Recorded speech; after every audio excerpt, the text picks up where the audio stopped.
The last week has seen a furor where everyone's blaming Gen Z about the horrible language they use at the site of the protests. Everyone's moralizing about how this Gen Z has lost their manners, they don't have the sanskar, they talk very badly, and they've gone to the extent of possibly saying that their upbringing and their idea of life needs to be reviewed.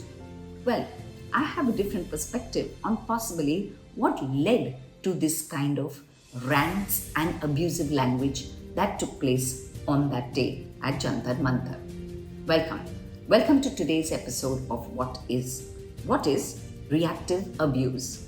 I see it in my clinical practice a lot, where I see more often than not couples who've not done very well with themselves, children and parents, sometimes grown-up adults using such poor language and getting so riled up and worked up because of years of being dominated, manipulated, subjected to constant subservience and always being demeaned and put down. That means basically the abuser, who unfortunately loses their mind and has gone beyond a tipping point, becomes the person who everyone points their finger to. That means he or she is called unstable, overreactive, constantly getting into unnecessary, emotional upheavals, etc., with no one really paying attention to what was it that finally led to that behavior and led to that conduct, which otherwise would actually not be a person's style at all. We forget to look before.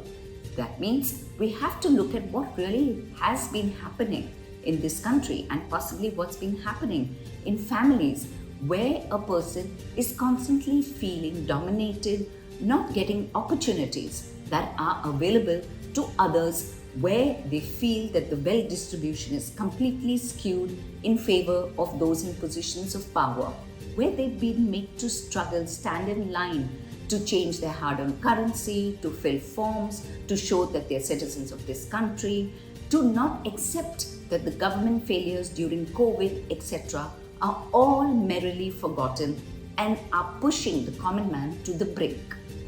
Isn't it important for us as citizens of this country to see that there's been years of subjugation and constant acceptance of anything and everything which is not favoring the common man? It was bound to happen. The question is that it happened on an incident which seemed on the face of it very, very trivial. So, reactive abuse is very different from self-defense. In self-defense, I abuse and get physically and emotionally violent to protect me. In reactive abuse, I have been constantly gaslit, bullied maybe emotionally, and constantly demeaned to constantly show that I don't have any say or I don't have a place. So it's important for us to not constantly subjugate the Gen Z and call them all kinds of names, and instead see that the reactive abuse was bound to be there.